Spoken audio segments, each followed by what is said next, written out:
Let's go.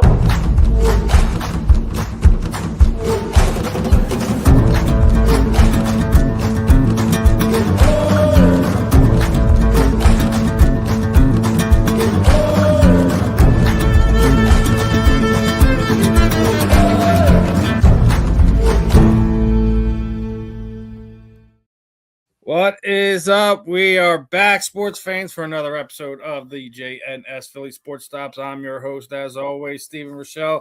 The man to the right of me, Mr. Justin Fiorillio. And becoming a regular here on the Sports Stop is the one and only the Moose. Hey, Hey, my what's friend. happening?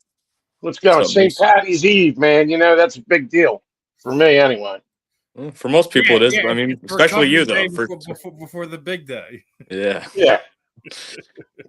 Totally going to get to bed early tonight because we'll be rising and shining tomorrow. Well, we got a lot to talk about, a lot to digest, but I think first and foremost, let's get right into today's big news. Is reports leading up into this week that Darius Slay would only answer phone calls from that 215 area code. Anyone wanting to bring him back? Well, all that's been put to bed today as he's officially announced his retirement. Wanted to thank you all for what you've done for me. Blessed to play this game that he's loved since he was 5 years old. 13 years at the highest level. Football was his piece. My everything. This game put me in a position to help take care of my family, loved ones, and forever grateful for that. Hard to say goodbye, but God has a new chapter for me. Ready to turn the page and start my new journey.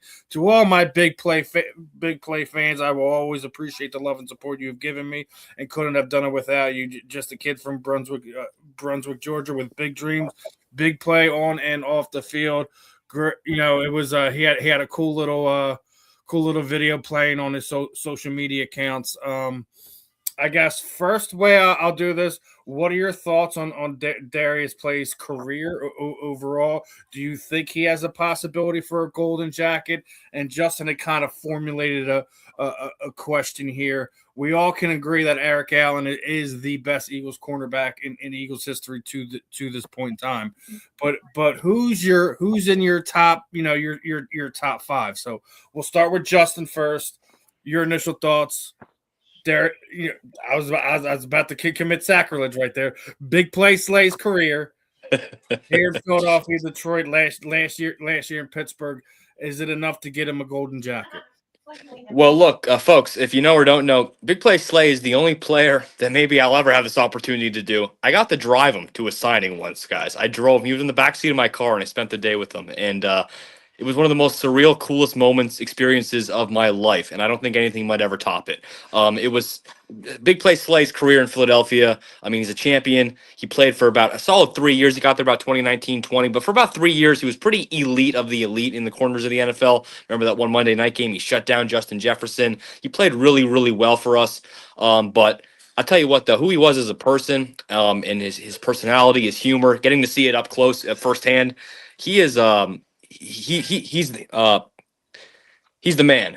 He really is. He was a class act. All the fans he met, very infectious personality. But on the field, he was a great player, and he helped mentor Coop and Quignon that one year, and he played. He came back when there was rumor he might retire before their recent Super Bowl championship run, but came back and played pretty decent for us, pretty solid. So, like I said, he had a few elite years here for us. Was very elite in Detroit when he played with the Lions, and I think Slay is, forever personally, just because of my experience with him, he'll always be one of my favorite Eagles of all time. Now, top 5 cornerbacks in Eagles history. Great discussion, great thoughts about that. Obviously, Steve, we were talking about this pre-show, and you brought up some good names like Asante Samuel. And I would have to agree. He's in my top 5. Slay's in the top 5. Allen's obviously in the top 5. Probably too soon to put Quignon in the top 5. But he's heading there, obviously, if he's not already. And you said Troy Vincent. Yeah, so he might be a good one too. There's a lot, but I'll let you guys throw in some names if you have any others, but those are my thoughts. All right, Moose. First and foremost, obviously, your thought on Big Play Slay's career possibility is he a Hall of Famer? Does he get a golden jacket? And your top 5 Eagles cornerbacks. Well, he played very well for us. I mean, towards the end, as you get older, you decline. But overall, he played well for us. He was a big factor. He was a great corner to have on the team. So the fact he's retiring, I'm not surprised. I mean, like I said, father time catches up to you. But he should he get a golden jacket? Sure, why not? I mean, he was.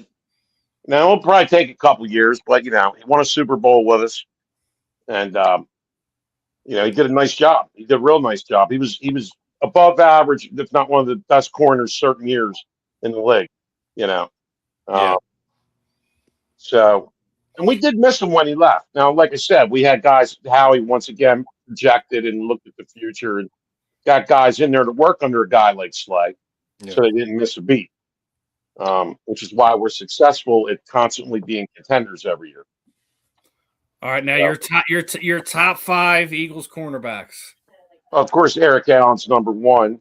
I heard Troy Vincent put him in there. Bobby Taylor always shut down Michael Irvin. He was always matched up against Michael Irvin. He would shut his ass down all the time. And he's a Notre Damer, so of course I'm going with Bobby Taylor. Who am I missing? Sheldon Brown, great hit in New Orleans in that playoff game. Who did he bust up again? Reggie Bush. Yeah. Boy, he nailed him. Famously done a podcast, and he was basically said he had a talk with Drew Brees about that. They were no longer going to do that pass ever again. That he tried to get up, and his body he's like my body wasn't working, man. He's like I thought I was dying on the field. Eagles fans hoped he really did die on that field. Not being morbid, because how he came back in that game and he tormented us all the rest of that game. Oh yeah. That hit will stand the test of time. That hit is crazy. Oh yeah. All right, and then this one, your final pick there. Well, you got Lito Shepherd. I mean that's part of that. Lito and Sheldon. They took over for Bobby and Troy once again. Well, Howie wasn't the GM at the time, but the Eagles knew. Let's bring him. Remember when they drafted these guys? Everybody's bitching and moaning. Why are you doing that? We got Bobby Taylor and Troy Vincent, but it was a genius idea because Father Time, man. It was foresight. It's kind of like what Howie did here. Like, all right, we didn't have any lockdown, shutdown corners. It was piecemeal together when we won in 17, right? Yeah. So, it was great foresight for them to go and grab them, and it's kind of a similar situation. What we just did here, obviously trying to replace, two absolute studs at cornerback. It's not easy. It's not easy to do, and you can't foresee when Father Time's gonna catch up with you, or these guys are gonna walk away. So you can't predict that. The way I'll go about this is I'll see it like this. I don't think that Big Play Slay has the numbers that you typically see from Hall of Fame cornerbacks. A lot of time you need to have 5 years or more where you're very, very dominant. I think he was just short of that. Yeah, there was a couple of slow years he had. He had a couple of years, dude, we talk about a lot of things. Justin just brought up, the Monday night game here when Minnesota came here, and literally that Justin Jefferson did absolutely nothing that game, and they targeted him. I think it was almost 8 times. He had nothing to show for it. I think he had 2 catches for 18 yards or something like that. It was a really, really good game, and Darius had a great breakup play in the end zone to prevent them from scoring a touchdown that more or less sealed that game for us. So I think there was the interception return for a touchdown where he jumps on the back barrier of the end zone and he's kicking it up with the fans. He had a lot of great memories with us, but I just think he didn't have 40 interceptions, and that's kind of where a lot of these elite cornerbacks gets them into the Hall of Fame. Mm-hmm. I do think he will be a Eagles Hall of Famer. however you want to do that. I think he will be one of them. Yeah. But I don't. It might be one of those things where he gets on the senior committee and he gets on the back end somewhere like that. I could see something like that happening. My top 5. Listen, we've had a lot of good cornerback play over the years. And obviously, I think we all agree. Eric Allen's on my Mount Rushmore. Eric Allen should absolutely be there. Who played across from Eric Allen? I can't remember. Was it? Oh my God! Know who it is? This is Mighty Mouse, Mark McMillan. McMillan. Okay, all right. What about William Frizzell? He was the. Yeah. Who was the guy that always got burned though? God, what was his name? He played for Buddy Ryan, under Buddy Ryan. He used to get burned all the time. God darn, I can't remember his name now. No, I can't remember. Anyway, number 2 is Asante Samuel. He should absolutely be a Hall of Famer right now. It's absolutely ridiculous that he's not already in yet. It's a travesty. He had great years here on bad Eagles football teams. And then he really was very good. Yeah. He played elite on bad Eagles football teams. It's unfortunate his time here was absolutely wasted. Then it literally goes Bobby Taylor because as Moose mentioned, he made Michael Irvin disappear for a lot of times. A lot of times, after he was drafted, Michael Irvin did not destroy us like he used to. Yeah. Troy Vincent is absolutely on the list as well. Now 5 is when I really get into trouble here, because I mean, you could go Lito, you could go Sheldon. I'll tell you who you're not going to go. Namne Asamoah. What a joke!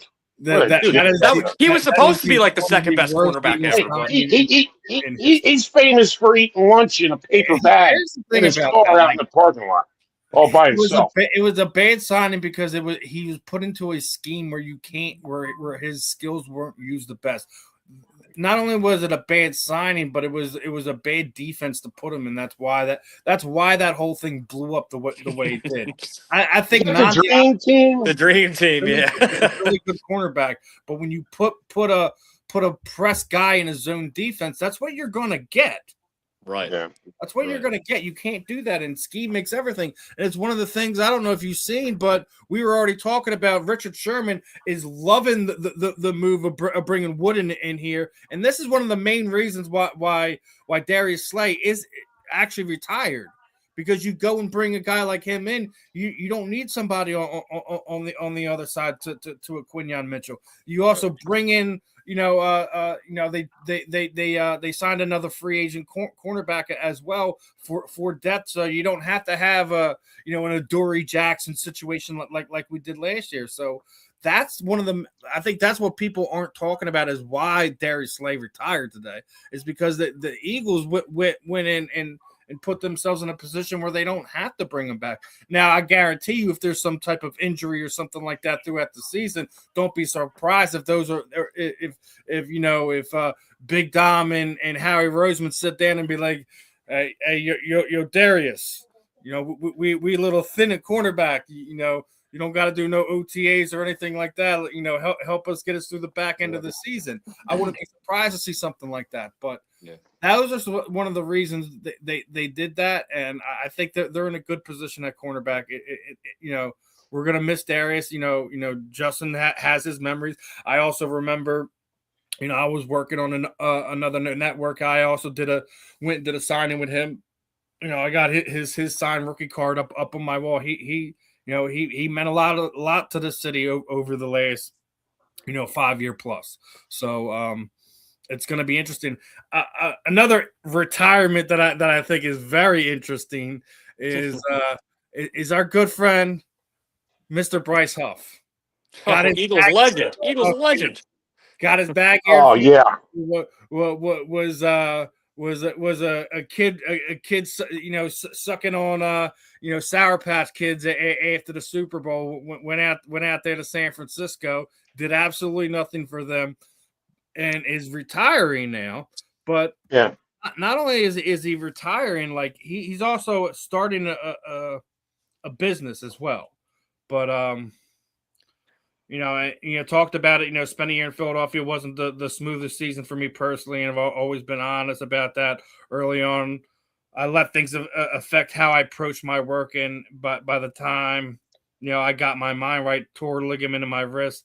That injury forced me to step back, and the fact that one he's admitting to that, two, we're seeing him walk away now. I'm not surprised, but he's already got a business and he plans on doing some fun stuff. So I'm not gonna knock him. Yeah, It's came out at the right time. But it's one of those things that I'm not. You guys know me. I just don't go about things that way. So, missed a couple of the comments over the last few minutes. Let me get into here. Just your basic hellos. Hello, everybody. What's going on, everybody? Right. Hello. I just looked up. I was like, "There's 11 comments." Hello. Can I join? I don't know about that. We tend to test things out here, Travis. But if you a little bit more engaging in the chats and we can kind of figure out what type of person on you very well might find yourself on the JNS Philly Sports Stop. All right, Travis. Absolutely. Keep it going there. We got some emojis jumping around. Yeah. What is up, my friends? Let's see what else we got in there. Don't be testing Justin there. Don't be testing Justin with the push-ups because he yeah. Do you know who I've taken down, sir? Yeah, Tony Gonzalez. I was going to say Rodriguez, but same thing. Hernandez, Tony Hernandez. Yeah, same thing. Yeah.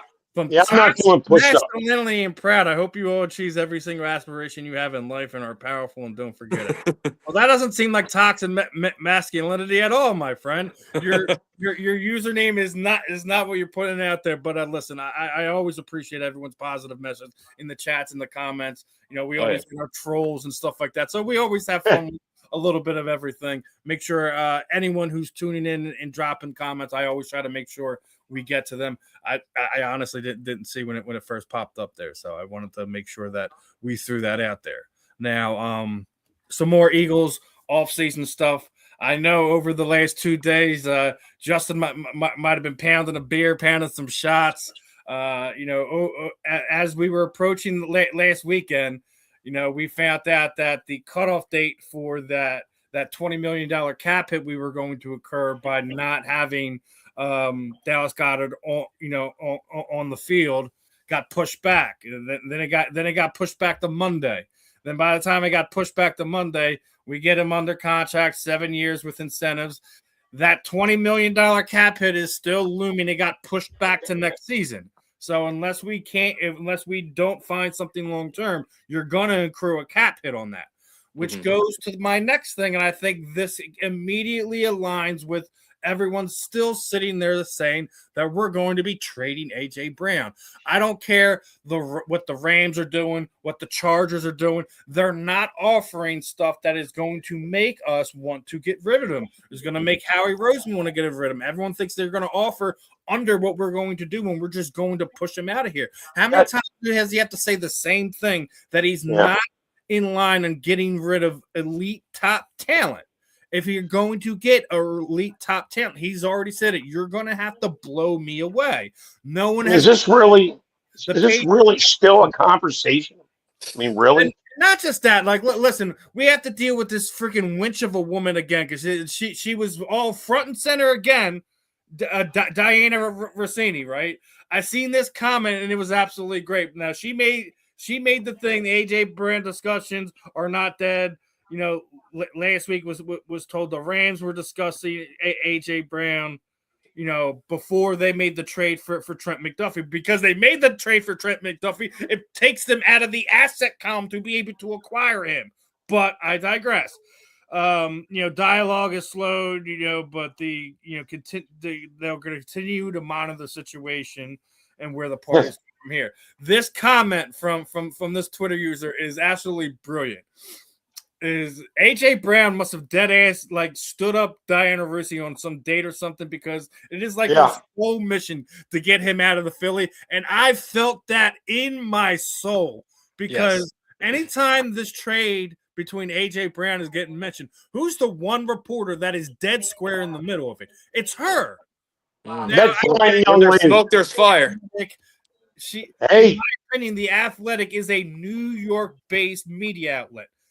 You can sit there and tell me I'm wrong all you want all day long. That's where they're based at. That's what the majority of what they cover. Why would you not want to have somebody like that stirring the pot? Hell, I even heard some nonsense that the New York Giants were involved in this mix. They're not trading him in division. Yeah. No, but I think Diana Rossini is a Giants fan. I bet you she's a Giants fan. fan. Maybe she is in love with AJ and got stood up real bad or something. Yeah. We were all just talking. I was saying, Moose, get your point out there, because we were all. Oh yeah, maybe she don't know what she's talking about.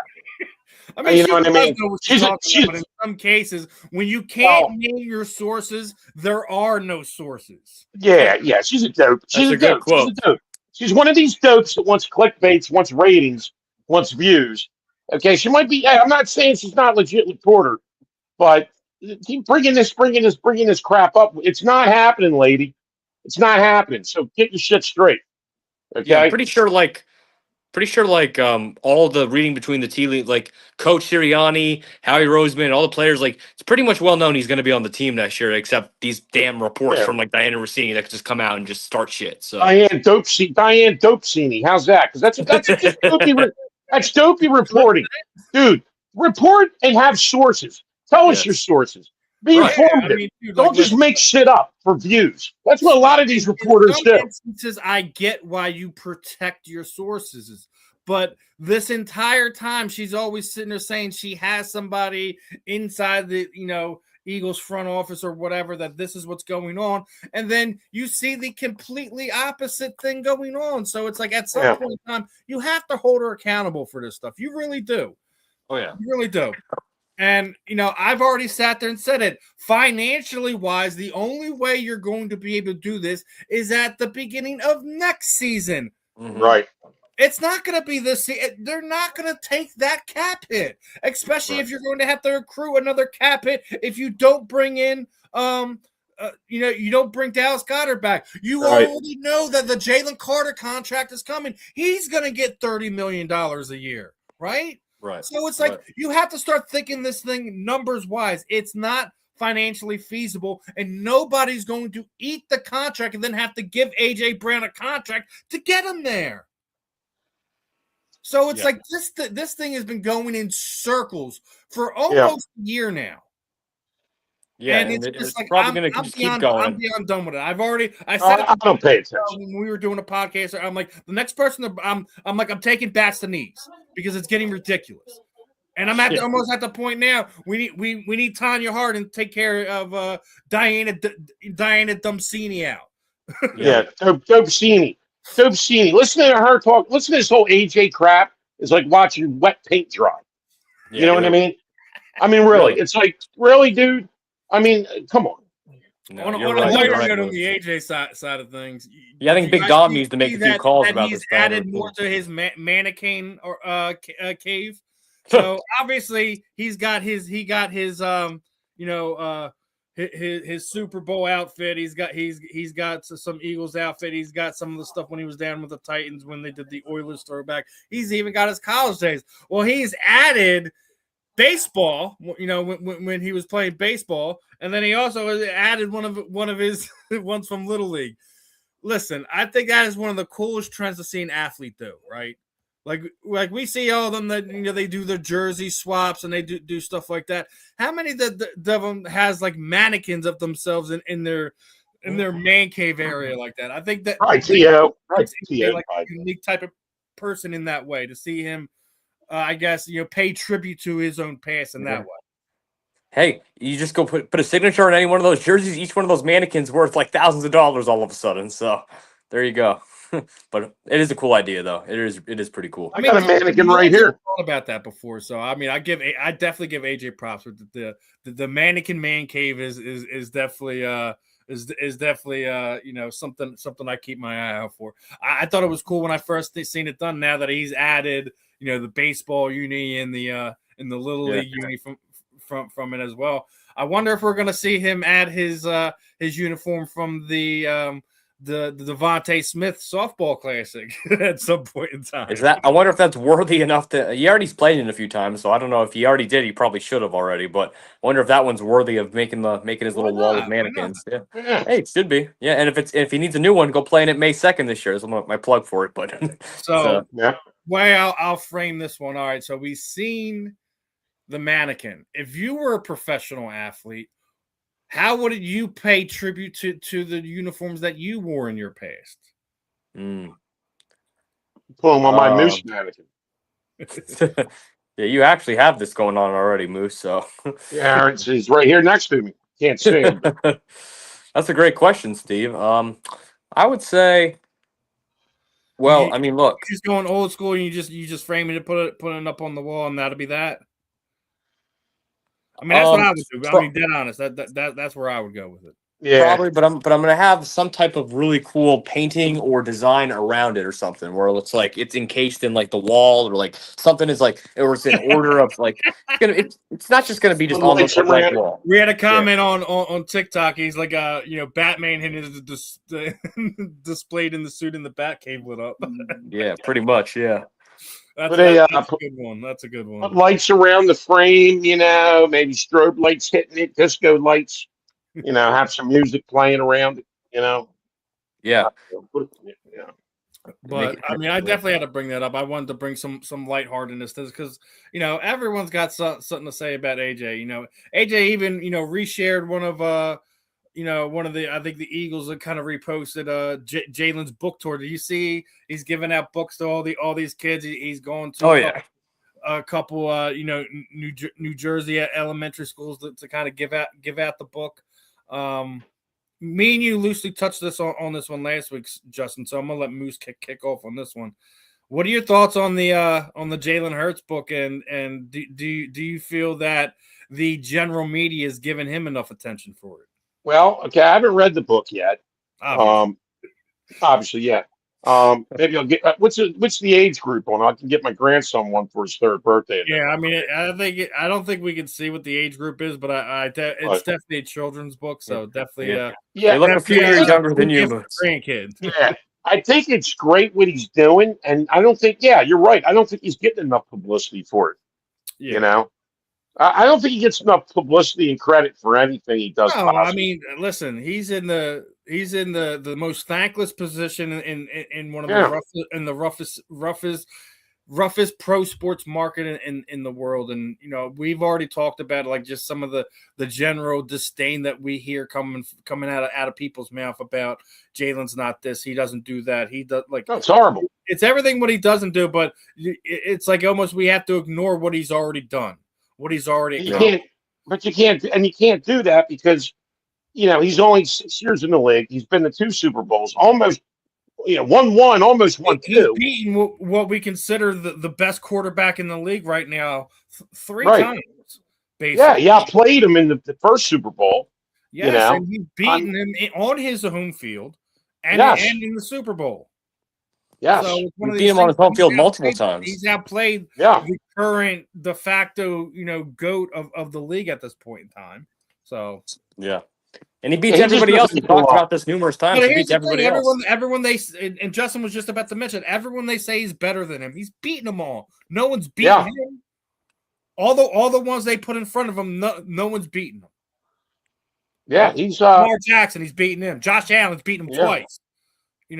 And beat Lamar in Baltimore. He beat Burrow, right? They played. He beat him, right? Burrow too. That was a good game. That was when that was a big Devontae Smith catch game. Devontae Smith had a couple big catches in that game, and he threaded a needle in the back of the end zone to put it away on a game where it was back and forth between the offense. So in a shootout game against Joe Burrow, he outduels him in Joe Burrow's house. In his house, right? It's one of these things, man. It's just like he's damned if he's doing, he's damned that he don't. No. Another one where I'm just sick of beating this horse down because it's Yeah. something you've already addressed multiple different times, different ways. So Yep, you're right. Well, and then you get the Cowboys people in there with Prescott, Dick Prescott. That's his name, right? I think Dak, if he was on another team, he'd have a Super Bowl and an MVP. Yeah, it's that curse of the Cowboys, man. Listen, Moose, take the Cowboy jersey off of him. Take him out of Dallas. Tell me he wouldn't be in your top 10. Stats wise alone. Tell me he would not be in your top 10. We'll talk later about that. I mean, Moose can't do it. He can't do it. I just can't do it. I just want listen. He's 10 times the guy that Tony Romo is, with half the respect. Oh well, yeah. Tony Romo stunk. I mean, we can say he's a bad announcer. He couldn't catch that extra point. Yeah, but look, Dak Prescott. He is what he is. He's great during the regular season. He comes up short in the playoffs. I got to get Dak props for ending that engagement because his significant other wouldn't sign a prenup. So he's a smart man. Yeah. The only dumb moves he makes is keeping signing contracts for the Dallas Cowboys. Yeah. Well, I'm sure as quarterback of the Dallas Cowboys, he'll have a really hard time finding another girlfriend. Let him go to the Jets. I think that he would be great on the Jets. Build a team around him with the Jets. There we go. Keep him up there in New Jersey. The Jets have been trying to. They've been trying to get one of the elite quarterbacks, and they've been trying to give multiple first-round picks. From what I heard, they offered one of their own pick from this year, one of the picks that was traded to them from this year, and a following year's first round, and nobody's budged. Wow. Well, what are they going to do with a good quarterback when they don't got nothing else happening? You need to build. Their offseason, they just revamped their whole defense. They literally, you go and look at their signings, and they also traded for Minka Fitzpatrick, right? Yeah. They revamped their whole defense. Yeah. Right? We already admit they do have a very good wide receiver. They do have a very good running back, right?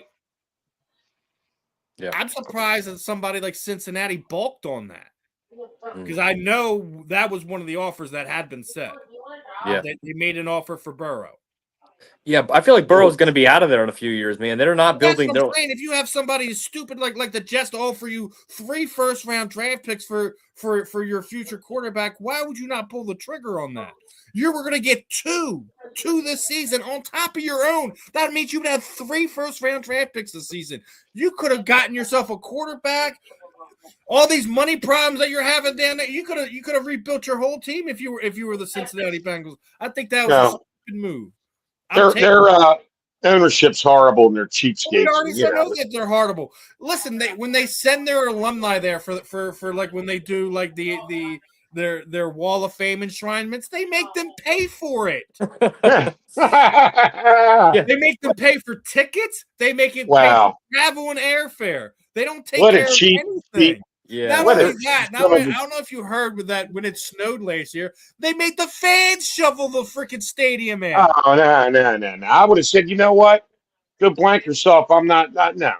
Yeah. No. Screw that. Or you're taking 50. They are top tier elite bad front offices. Bad. Yeah, I don't know how they made that Super Bowl that year a few years ago, but they did. They did it off of the back of Joe Burrow and Jamar Chase. We already know what it was. Yeah. Come on. Their defense had Eli Apple as their shutdown cornerback. Oh, God. Eli Apple. Eli Rotten Apple. Stop. Right, and since we're on that list, I seen this ridiculous list. I gotta get your guys' thoughts on this one, right? So this ridiculous comment from one of these fantasy guys, right? We're talking about one of the potential draftees, right? All right, I can't say it. The kid from Ohio State, Jeremiah Smith, would be the number 1 wide receiver for all these teams. Do you see who's second on the list? Yeah. So you're telling me Jeremiah Smith right now is better than A.J. Brown and or Devontae Smith? Yeah, okay, right. Yeah, sure. Well, why don't you just throw Jerry Rice on that list while you're at it? Yeah, what are they smoking? I mean, these fantasy guys. Well, I can get started on them too. They just sit in their mind. The Lions, so he's better than Amos St. Brown. Falcons, I like the kid London down there in Atlanta. But he's better than Malik Neighbors. No, right? No. Texans, maybe. I mean, you can make an argument. Saints, no. You still got what the other kid from Ohio State there, Olave, right? Chris Olave. Yeah. Panthers, possibly. Dolphins, he's better than Jalen Waddle already? I don't know. Yeah, the Chiefs, I'll give you the Chiefs. I'll give you the Chiefs, right?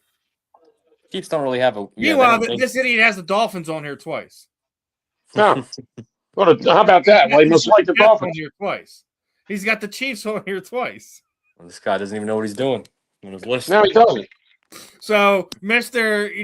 PPR Fantasy Tips needs to check his tweets.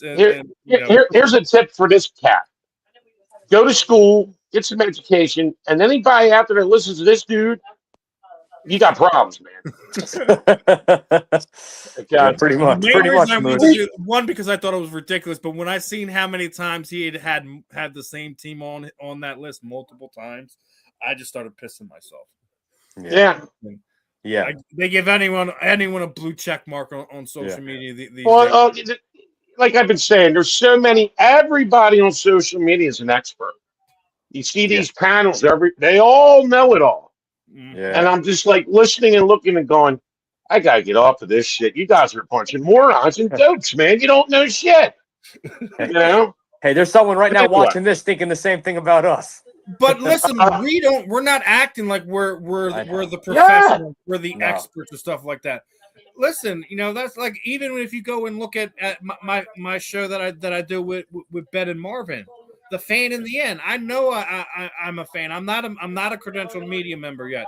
The day that I become one for the Phillies, the Eagles, I'll stop calling myself a fan, because I will no longer be a fan at that. I will be a credentialed member of media. Right? So I'm a fan until then. Do I know how to put my personal biases aside? Absolutely. And that's how every media member, people voting for Hall of Fame, you should be able to do that. And if you shouldn't be able to do that, you should lose your right to write and or vote if you're having bias goes into your writing, into how you break things down.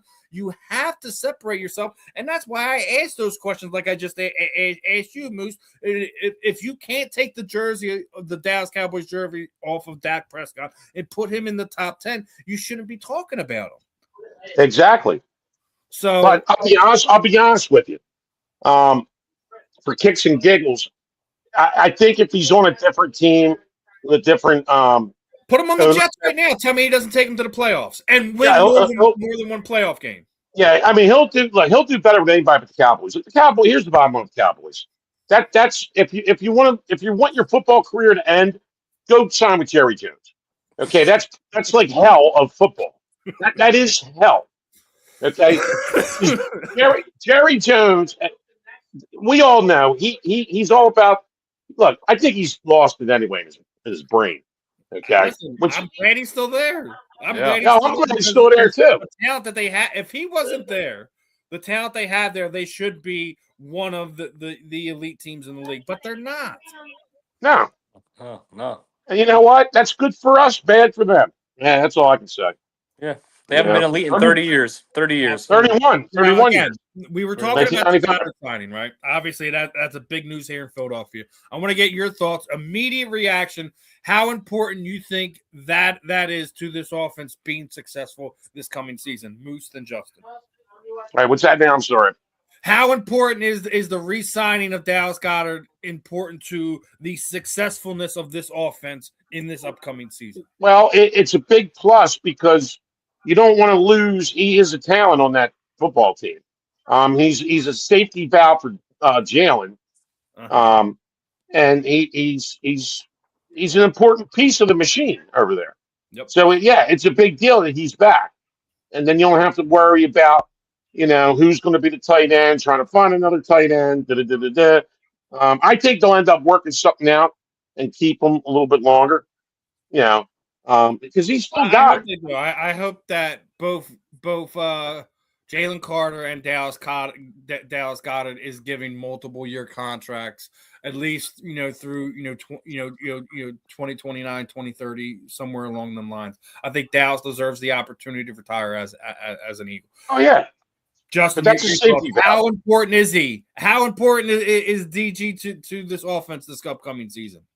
I like he called him DG. We've always called him BG, Brandon Graham BG, but I like DG for Dallas Goedert. But listen, there was of all the pieces or piece that was wrong with this offense last year. Let me tell you guys something, fellas. It wasn't Dallas Goedert. Okay, Dallas Goedert performed last year. He had a career record last year. So if we're going to try to revamp the offense and you want some familiarity with Jalen, like you guys have mentioned, someone like Wentz went to Hurts all the time. Not saying it's like that, but Hurts needs that target that he can be comfortable with. And I think it's great. Obviously, I'm a little biased. I've met Dallas a few times. I love Dallas. I think he's a phenomenal player. I love his personality too, off the field. But I think he's underrated. He doesn't get as much love as he should here in Philadelphia and in the league as well as a whole. I think this this signing is. I know we were kind of stuck in a pickle and whatnot, but if he's worth the money, I think he's earned the money. He's been loyal to us.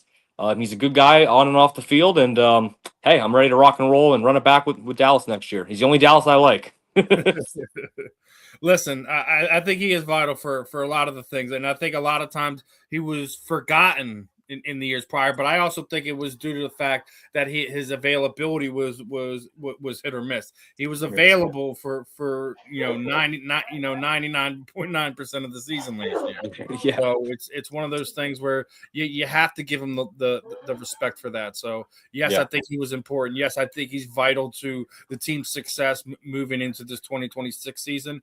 I thought the other interesting signing that no one is talking about right now that we made is the fact that we brought in former Saints quarterback Taysom Hill. How about that? It also gives you flexibility on draft day to potentially trade Tanner McKee as well, right? Yeah, I saw that. Yeah. Yeah, because but listen, Taysom also gives you the opportunity to have fun in this offense, to do some trick plays, some gadget plays that we haven't seen in this offense in more than a handful of years. Hell, we lost those type of plays when Doug Peterson left. We haven't seen it under the Nick Sirianni era, right? Yeah. Like even something simple as a double reverse or a flea. We haven't seen that. Yeah, I think bringing in a guy like Taysom Hill. One, he's also been playing like the tight end role and stuff like that. So you can do things with him and move him around that offense to make the defense think and set up some bad matchups. I think that is going to be a very fun option for the Eagles to have. As I don't think it's something that we should see that we're going to see a whole lot, but it gives you the option and it makes the defense think and gives you opportunity to make mismatches. What are your guys' thoughts? Start off with Justin and go to Moose.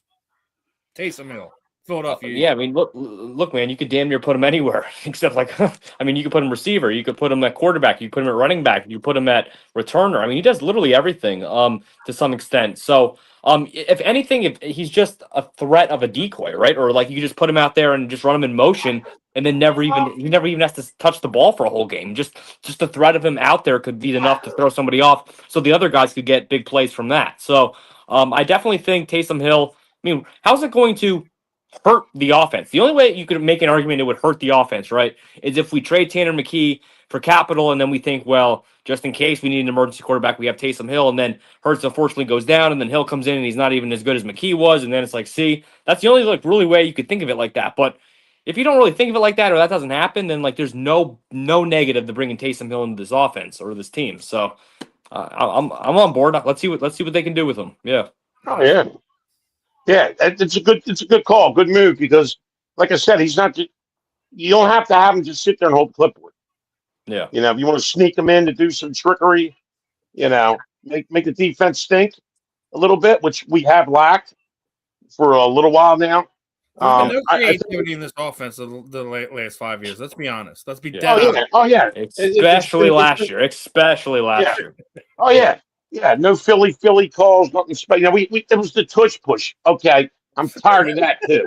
You know what, guys? rookie I freaking always wondered why, like, as the team that did the Philly special, we don't run the Philly special like every once in a while, like once a year or something. Like we should. Like, Yeah, you would think. No, it's a tush push, a rugby play. You know yeah, what I mean? It's dude. It's a quarterback sneak, just done a little bit.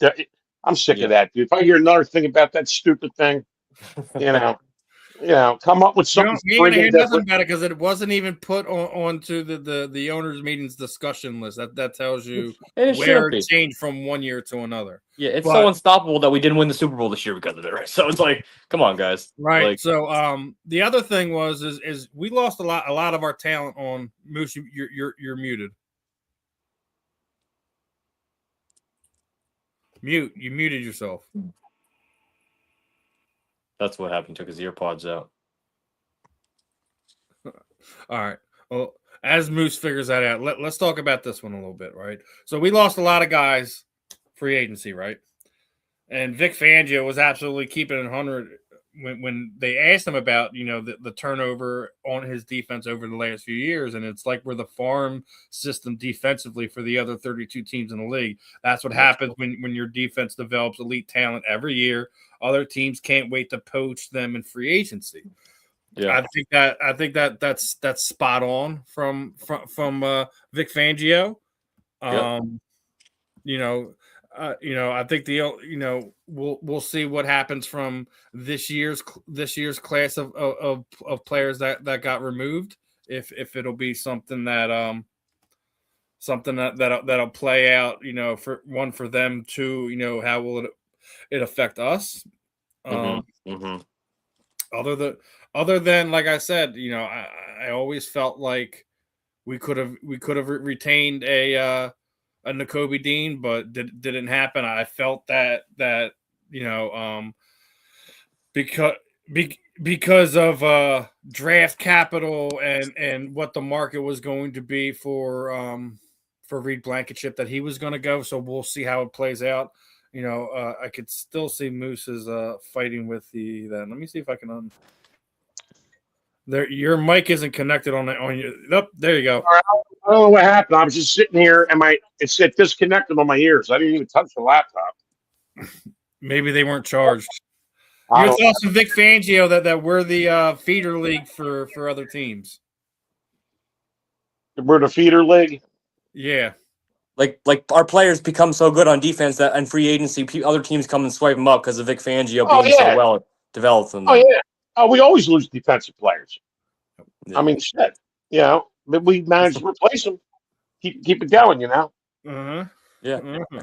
That's why it's so crucial that he came back this year, I think, too, Yeah. Because, like, we have a lot of, we're probably going to draft some defensive guys. We got Woolen coming over. We got, the young guys, Jihad still has to grow some more. We got all these guys that got to develop and stuff. So it's like, it's good to have them in the building.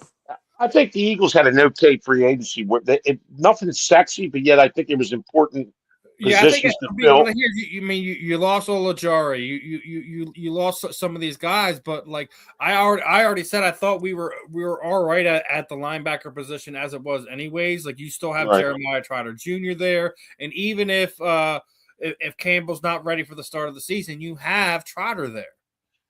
Obviously, Yeah, he's not as dynamic as Campbell, but you're in an okay position where you didn't have to overpay to keep a guy like Nakobe Dean, and he absolutely was the captain of the defense. So we're going to have to figure out how that's going to look next season. I think that's the kind of the only thing that you really have to look in when you lose a guy like that. And Blankenship's going to hurt, but you got to remember that we built him up from an undrafted free agent to right. one of the top 10, top 15 safeties in the NFL. Correct. You have to think that Makumba's already going to be on that track, that you should be able to either find a decent veteran to plug in there or draft his replacement this year in somewhere in the first 3 rounds. So Yeah, I agree. I agree. I have nothing to complain about. I think it's No, smart. It's I'm very not smart. complaining about it at all. Yeah. 'Cause I already said it this way. We even if it did hurt, it does hurt us the upcoming season. We're going to be able to recoup that in comp picks the following season, Right. or use those comp picks to trade to go get another replacement that way. So I think we'll be all right. Does it hurt? Does it look like that? We're being coached. It does look like that, but I think it's all part of the master plan.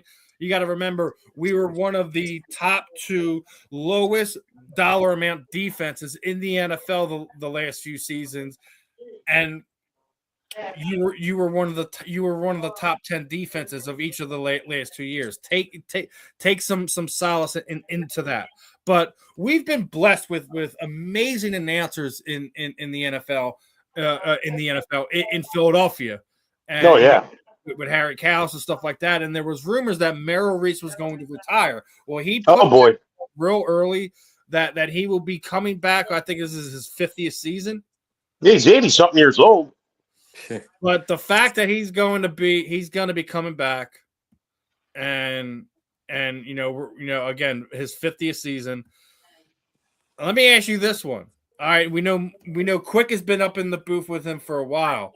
What's it going to be like when the fact that he does step away? How hard is it going to be for you to listen to games and you don't hear those Merrill Reese tones? It's going to be weird. He's somebody we've all grown up with. They start out with Moose or me? I didn't hear you. Yeah, I said Moose. Oh, Moose. Okay. Well, like I said, he's part of my childhood, man. I remember sitting there as a kid, eating dinner, and my dad had radio 610 WIP on while we're eating, and during an Eagles game, you got Merrill and Tom, not Tom Brookshire, Merrill and God, don't I forget his name. Anyway, point is, I don't know how they would ever replace Merrill. It's the same way when Harry Cowles walked away. Right. Yeah, well, they were able. I mean, Tom McCarthy does a good job. Impossible shoes to fill for a good majority of the fan base. Yeah, there'll never be another Merrill Reese. Like Fransky in LA. I love them too on the Phillies broadcast. Yeah, I think they do damn good. We do got iconic sports announcers in our city. We always have. And Merrill is the Eagles. I mean, he's the Eagles, dude. He brings us.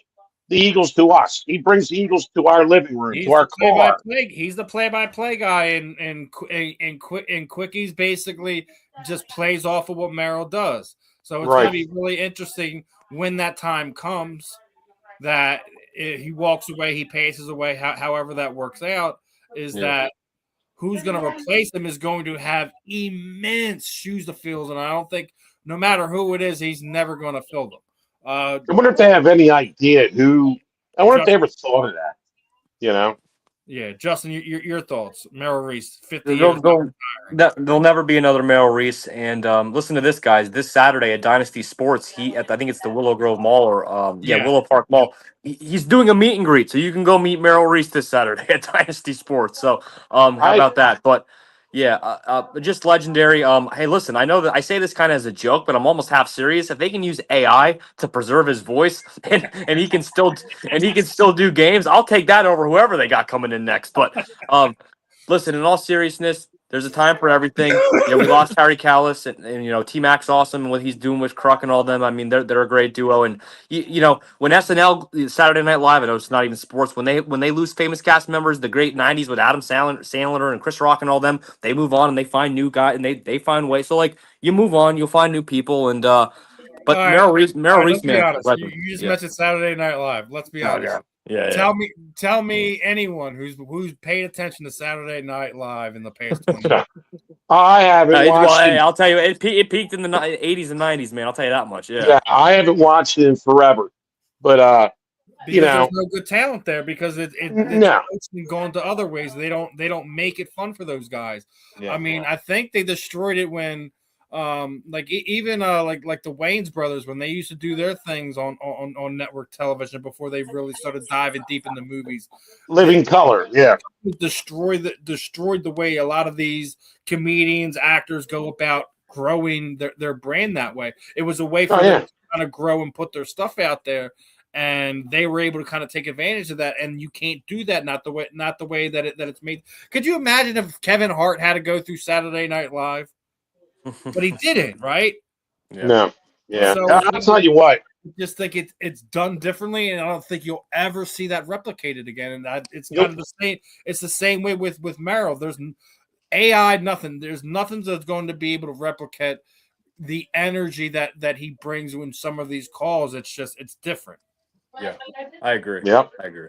And it's the So let's same thing enjoy we him. had, Richie Ashburn and Harry Callis. It was never the same. Yes, I remember Andy and guys Gene like- Hart with the Flyers. When Gene Ashburn Hart with the died, it Flyers. was almost like a whole nother thing to me, and I just did. I refused to accept it for the longest time. That I just like, it's not gonna be Whitey and Harry, dude. I have a problem with that. Yeah, Chris Wheeler. Nothing against, and it's nothing against Wheeler, but those again, it goes back to what I was just saying. Those are going to be impossible shoes to fill, and I don't think anyone will ever be able to fill them. The big thing that's going on this week, obviously, the botched trade with Max Crosby, and a lot of people have different views on this one, right? Now, obviously, the Eagles, because of what happened to us last year, we got recouped back what happened to the Jair Alexander situation, right? But how is it any different, right? The shoe's on the other foot, right? So we just seen what happened with us. Jair Alexander was supposed to be here.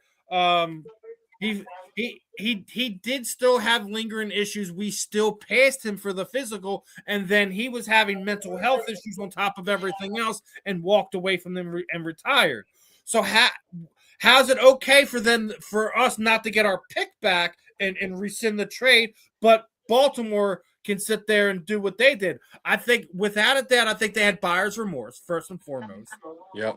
And realize that they could get Trey Hendrickson much cheaper and keep their draft picks is the real reason they rescinded the trade. I want to get your guys' thoughts on this. First, Justin, then with Moose. Do you think it was buyer's remorse, and do you felt like they should have been stuck with it like we were stuck with Jair Alexander?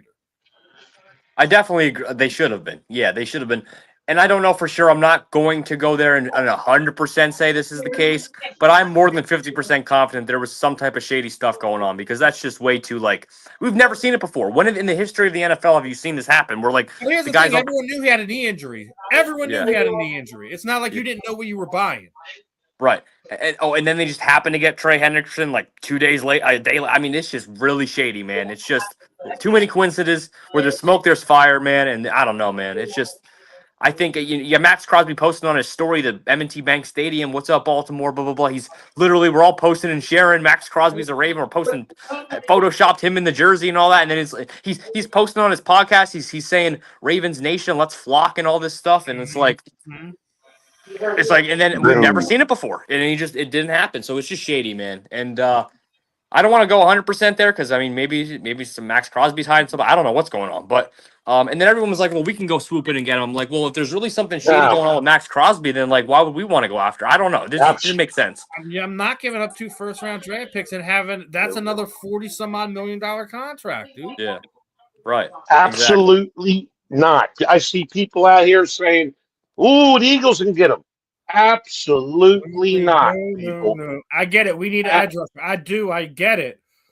You can get it through the draft. You can get it through some other trade with some other team. There's other people out there. I get Max Crosby is this sexy guy to kind of bring in. Not at that price. Not at what it's going to take to bring him here, etc. So love Max. Yeah, absolutely not. I hope he still has a great career. It's just I'm not paying that one, right? Right. Yeah. Real quick before we end this one, 3 more things I kind of want to get to, right?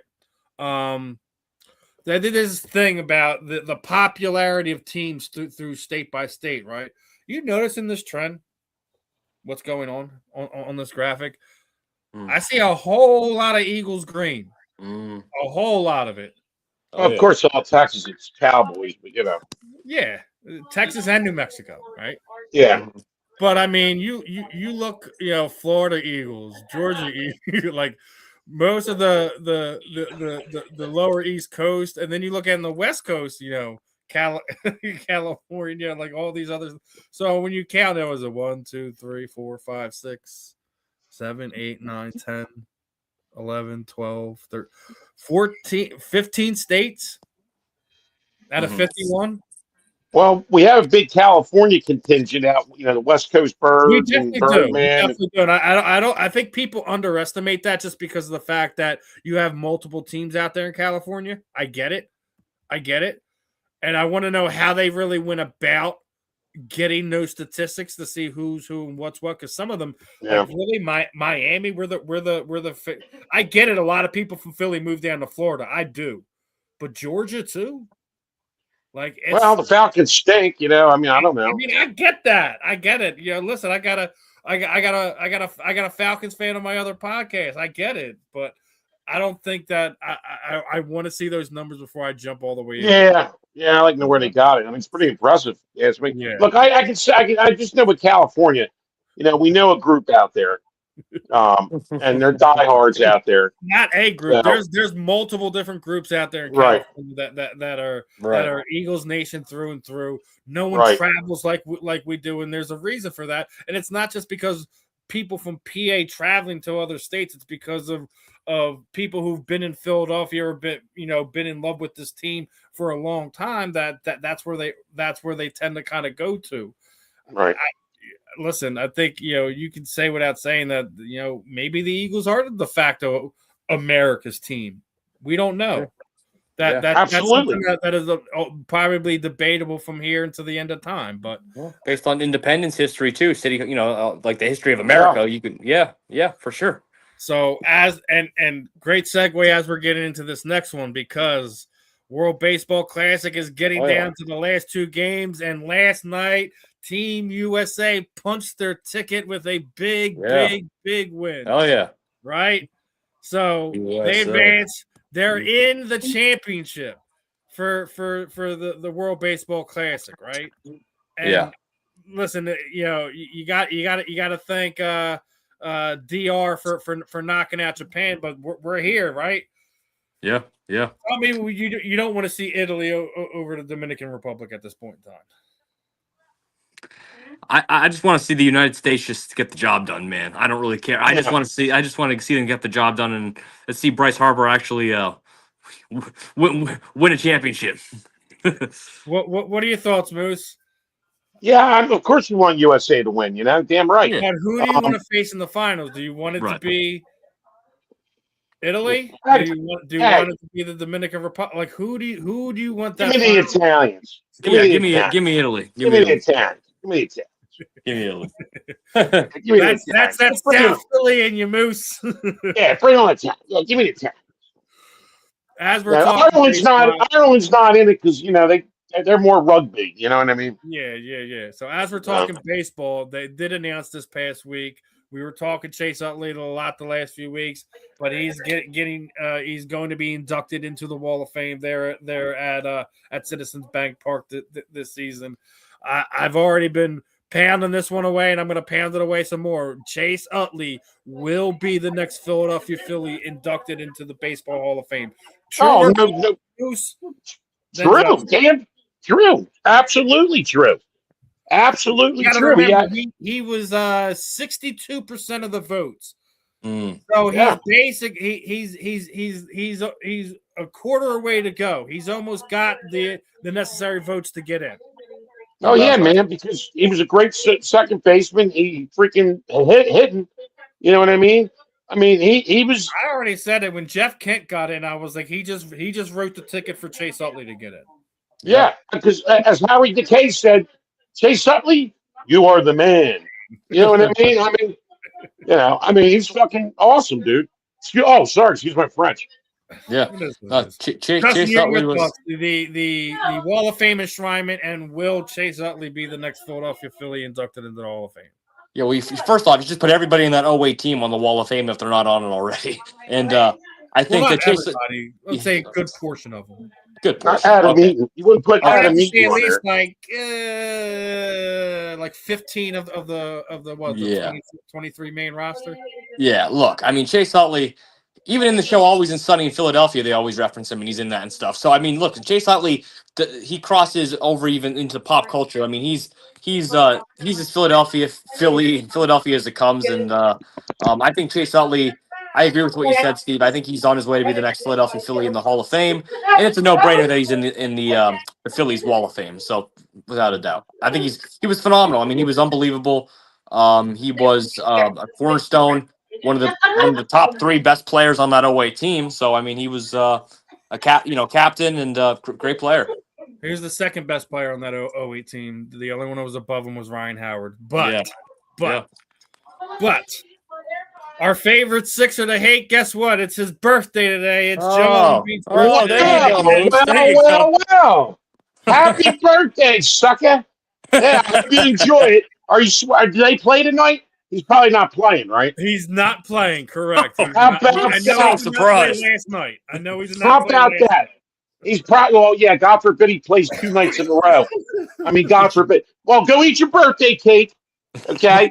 And don't drink too much. Well, tomorrow's St. Patty's Day. I'm sure you're probably not playing tomorrow either.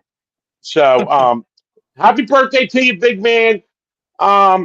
Enjoy, and God bless you, my son.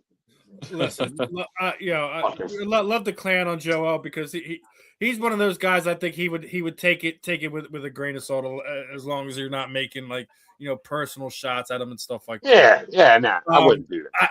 I seen another one. I couldn't find the graphic when it's saying he's missed as more games than he's played in his career.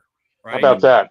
He's still getting paid a lot of money. Here's the thing to think about it. Can you imagine what his numbers would be? How he would be looked at if he was healthy enough to play all those games? He would have First off, he'd be playing over 1,000 games at this point in time. Right. Oh, he'd probably be Hall of Fame material. Like we do this like whole Marvel thing. Like what if Joel Embiid was a completely healthy athlete and was never injured? He'd probably be regarded as the greatest Sixer of all time at this point in time because you'd have to think he'd at least won one, if not multiple, championships during that run. Yeah, tell me about it. Exactly, absolutely. Oh yeah, it's one of those things where it sucks that his talent and potential can't be on the same plane at the same time, and it's the only thing I think that anyone can ever say negatively about Joel Embiid. Period. Yeah, I mean, look, I want him to do well. I want the Sixers to do well. But it's just these years of BS and seeing the same thing, Groundhog Day, waking up every day at 6 a.m. in Puxatawny, PA, seeing the same thing. Second round exit, Joel Embiid hurt. Second round exit, Joel Embiid hurt. Second round exit, Joel Embiid hurt. So, I'm gonna make that into a song. and really, I can't stand, and we know I can't stand Harris and Morey. I think Morey's a dope. And they're wasting Maxey. And I'm saying the same stuff. Our boy Tyrese, because that is the last topic of today, right? Do you realize he's already setting records? He's the first player in NBA history to record the following numbers in the first 60 games of a season: over 1,700 points, over 400 assists, over 120, 20 steals, and under 150 TOV. Great player. I love the guy. That's the season. And me and Justin were talking about it. I don't think he's going to get the votes to be the league MVP unless the Sixers make a deep run, which we all know what it's looking like right now, right? Yeah, it's looking like crap. And you just said it, like it's a waste. We're wasting away the best years of Maxey's life, like we wasted away the best years of AI's basketball life. Right. So it's a shame. It's sad. It is. I mean, and it's one of those things where it's like, I want them to do it. I want to see. Yeah. I want to see Edgecombe. Yeah. I want to see Maxey. I want to see Joel Embiid. Have the Larry O'Brien trophy and bring it back here to Philadelphia. I just don't know if we can keep them healthy enough that long. I mean, the lineup the other day was like literally who's of bench players and 6 men of the 8th man of the 10th man. Probably a bunch of guys that play down Delaware down here for the Blue Coats. Yeah, so it's Yeah, rough. I want that parade too. We're bound. We've seen in our lifetimes. I didn't see it. I was 2 years old when they won the last one. Yeah, Right, I was. Moose, do you have any 9. memories of the Sixers' last championship? I was 9 years old, so. So not really, like, right? So like, I mean, yeah, no, not really. I mean, it's not like I was out partying. none of us have at adult 9. conscious memories of the Sixers parade down Broad Street. So Yeah, ain't like I was out, hooping and hollering and running around Broad Street at 9 years old. Yeah. I don't even think I went to the parade because, I was 9. Yeah. All right. So, as we put a bow on this one, a little bit over the hour mark here. You know how I typically end this one. Throw it over to you guys. Anyone you want to thank. Shoot out social sites. Anything that you guys got going in the works. Start off with Justin, then go to Moose. Yeah, we appreciate what you guys are always doing. Everyone follow Steve and follow the Moose and check out their content. It's awesome stuff. For me, I'm going to the meet and greet this Saturday. Merrill Reese Dynasty Sports. I believe it's the Willow Grove Mall, down in the suburbs of Philly. April 10th, folks. I will be, thanks to Justin Brown of JB Sports Ventures, with Andrew Makuba at the Parksburg Point. So I'll get you guys some content from that event. And then I think, the Philly show was an awesome time. I think we talked about that last show, but April 19th, Monty G's birthday bash, and we got Phillies baseball coming up. I'm going to get down to, I went to a Sixers game and got some content. Going to go down maybe opening day, but definitely to a Phillies game soon and get some baseball content for y'all. But that's what I got going on soon. Moose. Okay, well, first of all, Steve, thank you for having me on again. Justin, always a pleasure. Give me a follow. It's real easy to find. The Moose 317, except for the one main one. It's Christopher the Moose Cunningham. That's my one Facebook. But anyway, St. Patty's Day is tomorrow. I'm pretty Irish. I'll be out and about. I'll be up at the Fainting Goat up at Delco. Bob Kelly from Fox will be up there broadcasting bits from 4 to 10 a.m. Come on out if you're around the area. They're going to have Irish music, Irish dancers, complimentary breakfast from 6 to 10. It's going to be a good time. And the Moose will be out there. Look for the guy with the Irish flag painted on his goatee. What else we got coming up? We got I got a wing eating contest sponsored by the Darren Dalton Foundation at Hunt's. That's in Delco. That's April 11th. So if you're around, come on out. It's a good cause for the Darren Dalton Foundation. I'll be eating a lot of wings and hopefully can win the contest. Speaking of wings, always pick up your El Wingador brand sauce. If you don't know who El Wingador is, look them up. It's elwingador.com for this sauce is the best. It goes on anything, and I live by it religiously. Okay, so little cheap plug there once again. We also have Monty G's B-Day coming up, April 19th, where I believe we'll be doing a broadcast from there. I guess we're still doing that. And then I can't think of anything else at this moment. I know I have to get to bed early because I got to wake up early because it's going to be a marathon tomorrow. Happy St. Patrick's Day, everybody. Happy St. Patrick's Day, everyone. Happy St. Patrick's Day. This is another episode of the JNS Philly Sports Stop. I'm Steve. That's Justin. There was Moose. We will catch you guys on the rebound. Peace out, my friends. Peace out, guys.